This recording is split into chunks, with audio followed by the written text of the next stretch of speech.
A 55-year-old lady intravenous drug user with the left lower limb venous ulcer. So, what is hepatitis C? Hepatitis C is okay. So, hepatitis is the inflammation of the liver. Um, and what is specifically hepatitis C?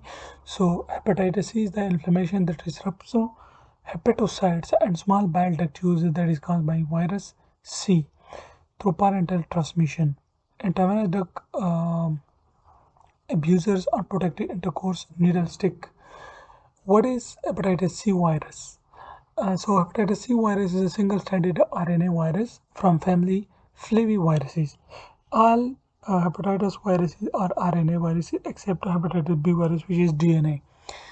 What are the diseases produced by hepatitis C virus? Hepatitis C virus causes acute hepatitis, which may progress to chronic hepatitis. Acute hepatitis present as jaundice, mixed um, conjugated bilirubin or unconjugated with dark urine due to conjugated bilirubin, which is water soluble. Fever, malaise, nausea, and elevated liver enzyme ALT is greater than AST. And chronic hepatitis is characterized by symptoms that last greater than 6 months with risk of progression to cirrhosis and HCC, hepatocellular carcinoma. What is the pathological sequence in hepatitis C virus? Acute hepatitis first occurs, then it progresses to chronic hepatitis, then we have liver cirrhosis and portal hypertension, and then liver cell failure, and then HCC. Most common risk factors for HCC, HCV infection: intravenous drug abusers, multiple sex partners, having had surgery within the last 6 months, if it's include the contaminated instruments, needle stick injury, multiple contacts with an hepatitis C virus infected individual, employment in the medical or dental field. For example, surgeons operating on hepatitis C virus infected patient and they get a prick. What is cirrhosis? End-stage liver damage characterized by disruption of the normal hepatic parenchyma by bands of fibrosis and regenerative nodules of hepatocytes. So, what is cirrhosis?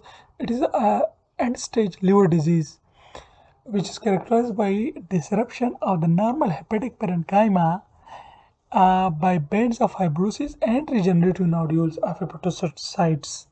This is what are the clinical features and pathological consequences of cirrhosis? So in cirrhosis, there is portal hypertension, decreased detoxification of the substances by the liver, and decreased protein synthesis and hepatocellular carcinoma. So one by one. So portal hypertension will result in ascites, congestive splenomegaly, and hypersplenism, portosystemic shunts, esophageal varices, hemorrhoids, and capitomedusae. Hepatorenal syndrome rapidly developing renal failure secondary to cirrhosis. Yes. So, okay. So decreased detoxification. Decreased detoxification will result in accumulation of toxic substances and the urea and ammonia in the body. So mental status changes, asterexis, and eventual coma due to raised serum ammonia. Gynecomastia because of the high level of estrogen in the body because normally liver detoxify it. Spider angiomas and palmar erythema due to hyperestrenism. Jaundice. Decreased protein synthesis, hypoalbuminemia and edema, coagulopathy due to decreased synthesis of clotting factors. So, decreased protein synthesis because of the hypoalbuminemia and the edema. Coagulopathy due to decreased synthesis of clotting factors. Hepatocellular carcinoma, long-standing this hepatitis C virus will lead to hepatocellular carcinoma. Okay, the most common cause of death in cirrhosis is ruptured esophageal varices. What is necrosis?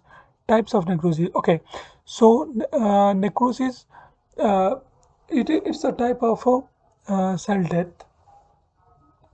Apoptosis and necrosis. It is a type of cell death in which there is disruption of the cell membrane and the cell membranes of the organelles, resulting in the contents and enzymes of the organelles, for example lysosomes, and eating up the cell plus causing surrounding inflammation.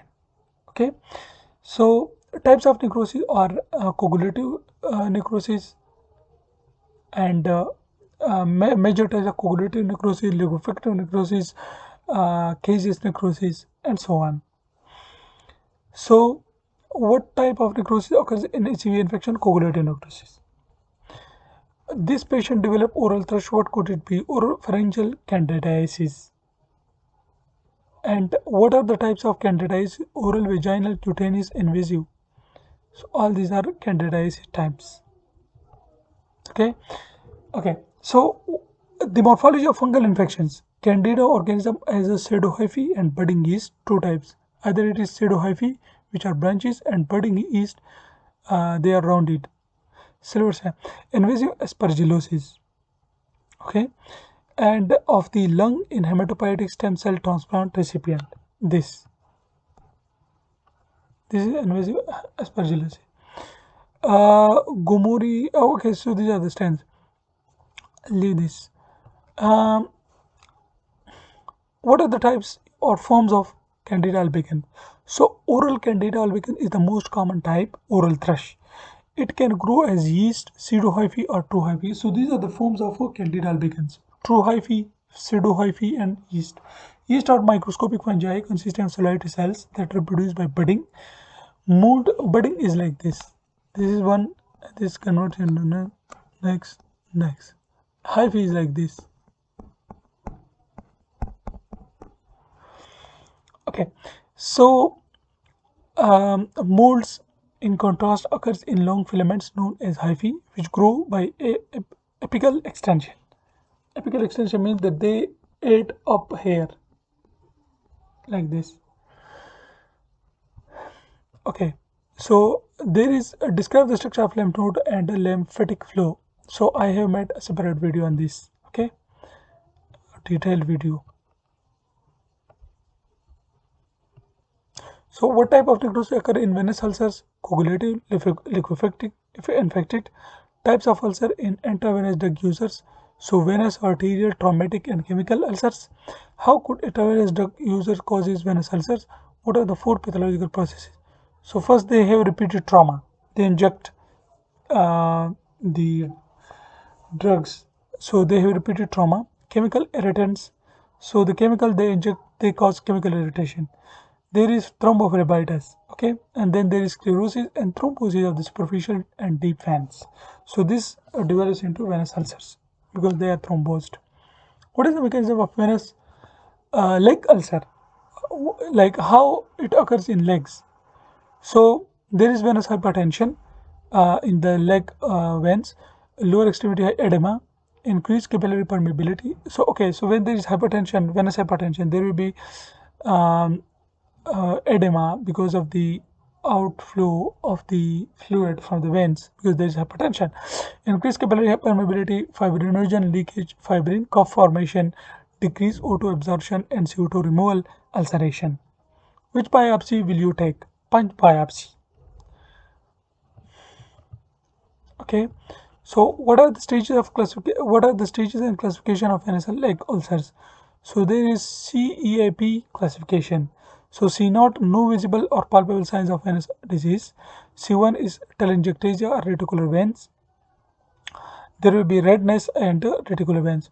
C2 will be varicose veins, and C3 will be edema of the leg, and C4A will be milder skin changes due to venous disorder, pigmentation, and eczema. C4B will be severe skin changes due to venous disorder, dermatosclerosis, and atrophy Balanchi. And C5 will be healed ulcers. C6 will be skin changes with active ulcers. So C0, no changes. C1 telangiectasia, C2 varicose veins, C3 edema. Okay, so first there will be telangiectasia and reticular veins, then there will be varicose veins, then there will be edema, like the fluid will get out of it, and there will be, when there is edema, there will be like fibrin leakage, there will be skin changes, and then there will be severe skin changes, dermatosclerosis, and then there will be ulcers because of thrombosis and thrombophlebitis of the veins, and there will be skin damage and ulcers, healed ulcers, and skin changes with active ulcers, C6. So these are the healthy like C1 spider nevi or telangiectasia. C2 varicose vein, and then there will be leakage of fluid, edema, and then there will further leakage of fibrin, there will be skin changes and severe skin changes and ulcers and their active ulcers. So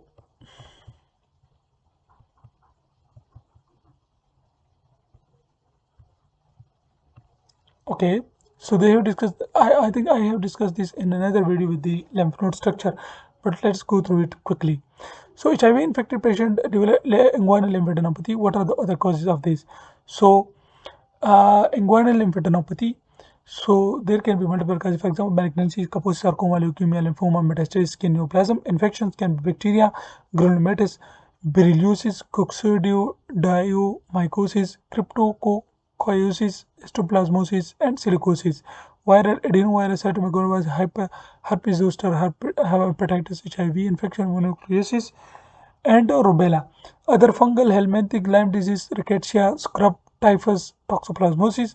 Autoimmunes may be rheumatoid arthritis, Sjogren syndrome, Still disease, SLE, and there can be sarcoidosis, angiofollicular lymph node hyperplasia, Kesselman disease, medication serum sickness, and the infections, bacterial infection are the brucellosis, cat scratch disease, Bartonella, chancroid, cutaneous infections, Staphylococcus, lymphogranuloma, venereum, primary and secondary syphilis, and tuberculosis. Investigation to diagnose a case of lymphadenopathy, lymph node biopsy, excision lymph node biopsy. What you will see microscopically in inguinal lymph node cut section in this patient, I will see reactive lymphadenopathy with follicular hyperplasia. Where do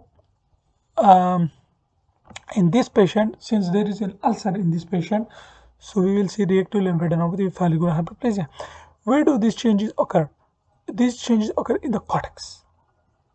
Okay, chronic non-specific reactive lymphadenopathy, one of the three patterns. So there are three patterns of follicular hyperplasia, paracortical, yeah, interfollicular hyperplasia, and then we have the sinus histiocytosis. So I have described these with the lymph node structure. Yeah, so this, okay. So Candida albicans, let's go to this Candida. Candida albicans is the most common disease causing fungus. It is normal inhabitant of oral cavity, gastrointestinal tract, and vagina in many individuals. Systemic candidiasis with associated pneumonia is a disease restricted to immunocompromised patients that has a protein manifestations, mean that they are occurs in immunocompromised. Intersection C. albicans demonstrate yeast like forms, blastoconitia, pseudohyphae, and tohyphae. Pseudohyphae are an important diagnostic clue and present budding yeast cell joint end-to-end at constrictions, thus stimulating true fungal hyphae. The organisms may be visible with the routine H and E stains, but a variety of special fungal stains, kumuri, methenamine, silver, periodic acid, skiff, commonly are used to better highlight the pathogens. So these are about the hepatitis C virus station.